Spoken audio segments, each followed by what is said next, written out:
Hey, look at that. CZ updated its box. How you guys doing? I'm sure you can tell by the couch and the tattoos. This is Joe. This is the Jiminy Show, and you're checking out another First Looks video. We are going to the range more this year. I'm talking with my buddy at his range to get time on his range so I don't have to drive an hour and a half each way multiple times a week. So look forward to more range videos coming, and that'll be awesome. That way I can actually get some testing in on a lot of these firearms. Also, my store, Wind City Armory. Check that out, windcityarmory.com. That you'll help the channel grow greatly. In fact, that kind of dovetails into this. This was a trade-in that walked in out of the blue into my store, and we did a trade for a something else. It's not my business to tell other people's business, but this came in and I really wanted to take a look at it. In fact, I've already sold it on to a friend, and I will get more into the story if you want them, but this is a pretty cool piece. Looking at it, it is a jumble of a mess because they use a very thin box to pack a lot of stuff in there, so good job, CZ, for giving us what we want. This is the new, sorry, I tried to slice tip my finger off, so it's hard for me to grab slides right now, CZ P09 Compact Nocturne. New is a relative term. They came out last year. Honest Outlaw did a review as soon as they came out, and the compact gave him a few issues, but the full size he just did a video on was very solid. So let's go ahead and take a look at this. Comes with 2 mags in the box. Talk about that in a minute. As your book in plastic in case you decide to submerge your case for some reason. The gun would get ruined, but hey, at least your manual is safe. Comes with an unbranded gun lock. Boo! Spend 12 cents, CZ. Come on, I love you guys. Comes with their version of the peg setup optic system, which is interesting, which means you can mount more optics on there, I believe I can try. Comes with a couple of back straps, which is nice to see, and there is your mainspring housing or mainspring retention. So this does use a hammer fired, so it has a spring that comes down the back. You need to knock out this roll pin to change your back straps, but it's not any harder than changing the back strap on a 1911. So let's go ahead and close that up, get it out of the way. The gun comes with 2 15-round magazines. However, these are interchangeable with CZ P10s, so the DWX, P10s, etc. mags will work. In fact, I put my DWX mags into it, and they fit fine. They just stick out a little bit proud, kind of like this 20-rounder does in my Gerson 2311. I did the X300 Ultra on there, so I thought that would look good. So, should I? No, I'm just kidding. I won't blind you. But yeah, taking a look at her, it's an evolution of the P07/P09. So they discontinued the name P07, but this is the P07. Double action, single action, hammer fired with the decocker. This is a P07. They just wanted to simplify their naming schema, so they just call them all P09s when they're this polymer frame with this top and the hammer fired. Really good fit in the hand because the back strap is actually longer than the front strap. The front strap has enough of an undercut that I can get my hand on there pretty comfortably, and then the magazine does have a little bit of a lip on there, so you can definitely get a full grip. It's about Glock 19 size, a little bit longer here, about the same length there. They changed up a few things moving to the Nocturne. Obviously the grip pattern is much more aggressive, goes all the way around. I like that. Thank you, CZ, for putting the texturing all the way up the gun, because some people do shoot one-handed, so it's nice to be able to get a full grip everywhere. Has memory stippling here. I wouldn't call them notches because they aren't, but hey, you train your finger to stay off the trigger guard. Like I believe it was Jim Lovell from War Poet Society. He said when you're holding a gun and it's safe, it should look like you're missing a finger. That's a good way to think about it. But yeah, keep your finger there. On this side, it has enough stippling even going up a little bit that you can very easily get your thumb up there. Now, I'm doing the PUV. I say this in every video. I apologize, but for new viewers that only watch one video, I'm kind of practicing the PUV style for going fast, which is where you're actually holding way up, so it still grabs the side of my thumb, which is really nice. Because basically PUV style is he's almost pointing with his thumb when he's firing, which is amazing. So it really does work. I was practicing that down in North Carolina, and movement while targeting while using that grip is really good. Has a vestigial tail. It's not a true beaver tail. So when you're looking at something like a 1911 and they say it's a beaver tail, you see how it's upswept. That's the beaver tail. Otherwise it would be considered like a grip safety. Since this doesn't have a grip safety, stay there, diabetes testing thing.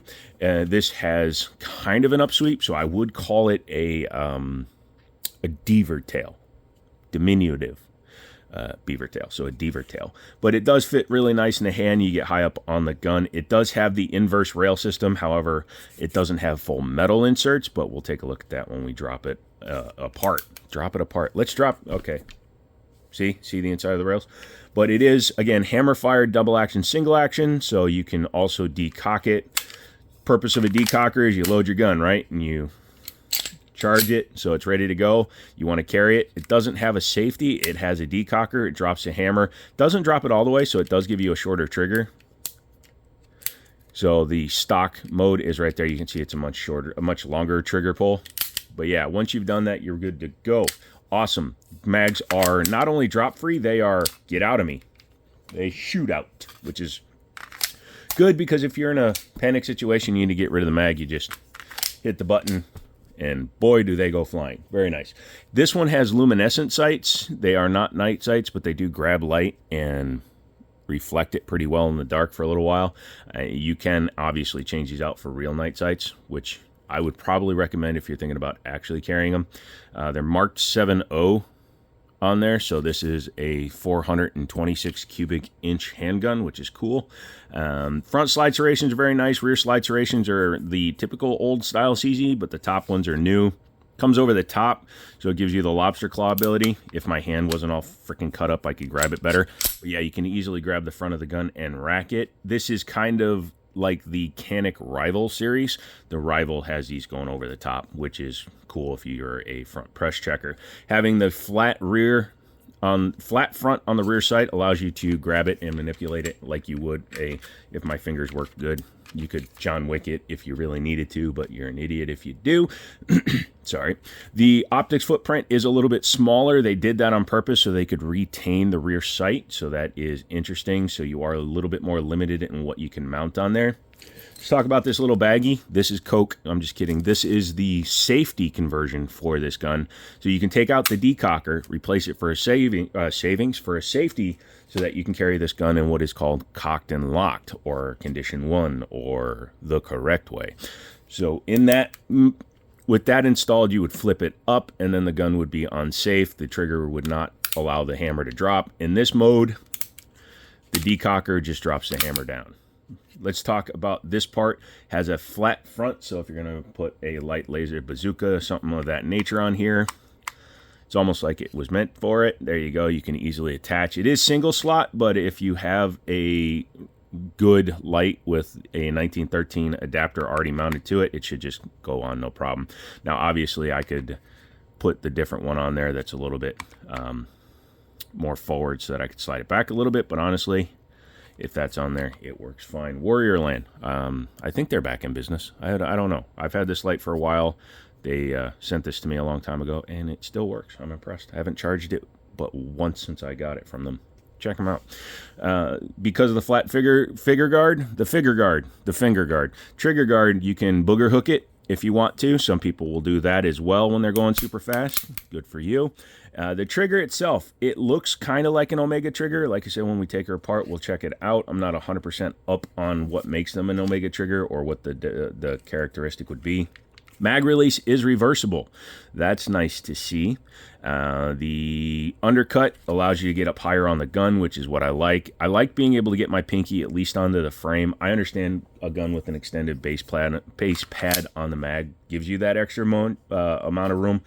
But what if you had to single fire the gun? I know, extremely rare situation, but what if? Hank Schrader did it in Breaking Bad with the 1911 if you have to hand load one round. So it's nice to be able to get as much control over the firearm as you can. I know that sounds stupid, but it's true. The trigger pull on it. Actually drop that out. So it's clear. The trigger pull in double action mode is very heavy, which it should be. I believe it's like a 10.5 pound trigger, almost 11 pounds, which is fine. It's a carry gun. And it's double action, single action. Double action should always be heavy. It needs to be a deliberate pull because that makes it safer. So you pull all the way through. The thing about it is that it's not stagey. It's not grabby. You don't feel the trigger bar hitching up as you're pulling it back. If you do one smooth pull, the gun is fast. See what I mean? Now, If you rack in around and you don't decock it, you go into single action mode. Single action mode is much shorter. You can see how much further back the trigger is. It comes all the way back here to a wall and just goes and breaks. Actually, that was a little more travel than I was expecting. So wall and pull back a little bit more. A little bit more travel than I'd like, but again, it's a carry gun. You need to make deliberate movements with it. Things like a 1911 with a linear single action trigger, these are probably the nicest shooting guns in the world when it comes to the trigger feel, and that's because it does one thing, but as you can see, you just literally, a little bit of take up and goes. So 1911 single action only guns, they have amazing triggers, but it's an exception to the rule for most handguns, unfortunately. Double action with the quarter cock, they call it, or half cock, some people will call it. It reduces the amount of pull. However, the weight stays the same, which is very, very decent. So once you rack in around and you decock the pistol, it goes to half cock, which then reduces the trigger pull by nearly half, at least the take up, and then it goes. What do you say we take her apart? Okie dokie. First thing you do, make sure it's empty, which we just did.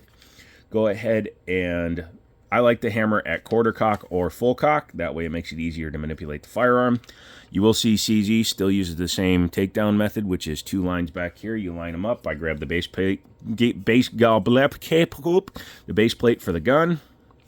Come over here, put it in, and you just push out your slide lock, slide release. Comes right out. There you go. This one does require, even though it's hammer fired, that you pull the trigger, which is interesting. And then you can take the top off.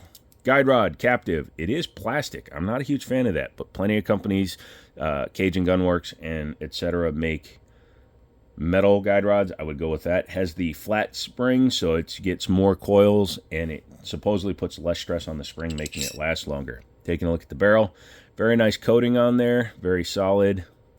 Very decent rifling inside. I'm not going to say it's the most aggressive I've seen. That Gerson has more aggressive, but that's fine. As long as they are correct, the size diameter of the bore is correct, it will be very effective. Drop safety in the back. Firing pin safety for those of you that aren't educated in what drop safety is. This is designed to prevent the hammer from being able to send the firing pin forward enough to detonate a cartridge. Talk to SIG if you want to know why that is an issue or whether or not they ever fail. They do. This gun has no lube on it. It's very dry. I may lube it before I send it down to my buddy. As I said, hammer fired, so there's the firing pin in the back. Very, very plain, very basic. The biggest improvement to the gun is obviously the optics cut up top. Do not shoot a CZ without an optics plate. Ask me how I know with my P10 when my extractor went shkaboing. Luckily, I was shooting that gun suppressed, so it ran fine. Taking a look at the frame. Very much like the standard CZ, it copies a lot of the 75 style parts. So you have your trigger bar right there. You also have your firing pin safety right there. The firing pin block, which comes up when you pull the trigger, automatically works. So if there's something wrong with the gun, it's not going to fire, which is a safety feature. Has metal inserts here and here for the rails. It does use the inverted rail system. You can kind of see it there. However, this is all polymer. I would not rely on this to keep the gun completely together. If you damage the metal insert, replace the metal insert. FN, take a note. Even though this gun has no top on it and this plastic feels like it's thin, I can't really compress it. Do that to a 5 series and see what happens. It's amazing. Yeah, very nice. Oh, when you go to replace your safeties, you can see it's a little complicated in there. Watch yourself a video before you do it, because there are also retention bits that need to be paid attention to. If you go willy-nilly, you're going to have a problem, and you're going to wind up like my buddy out in Nevada, who had a single-action tactical sport orange for a little while. Reassembly is the same as disassembly. Make sure you watch which end is which. You can always kind of do that if you're wondering. Has a big end and a small end. You can match it to the hole in the front because the spring compresses and the guide rod will stick out. That is kind of how they're designed to work. Very nice. It's definitely been test fired, but I know for a fact the guy that traded it in literally picked it up and then brought it to my store, which is an interesting thing. I've done that myself, so I do not fault anybody for doing that. Take your slide and your frame. You have to start way at the front because, yes, it is inverted rails all the way. Oh, shiz. Don't do that, kids. There you go. That's the other thing. because it's polymer, they aren't actually rails. It can just come out, like I said. Once you get back to the metals part, though, then you're fine. Go ahead and slide it back. You saw how nicely it goes together. That is quality control in manufacturing. Grab your slide lock, slide release while the gun is together. Do this, and then come back to those lines again and push through. It might be tight. This is a brand new gun. There you go. You heard it snap in. It's flush. Rack the gun, make sure the spring is correct, not sticking out more than it should be. It sits a little proud, which is interesting, but it's fine. And then make sure the gun fires. So that is the CZ P09 Nocturne. I need to ask my buddy if he's okay with me shooting it. It was a used gun, but it's not mine anymore, so I need to make sure that he doesn't mind me shooting it a little bit before I send it on down to his FFL. Come back for more videos. Like I said, I'm talking to my buddy at Middletown to be able to use his range again. And if I can, this is the first gun that's going to go out to the range. This is the Witness 2311 Match X, although I do have some other funky stuff planned as well. So make sure to come back for all these cool videos, cool guns, cool times. Come hang out Mondays, Wednesdays, and Fridays starting at 8 p.m. Eastern. And as always, I will blah, blah, blah later.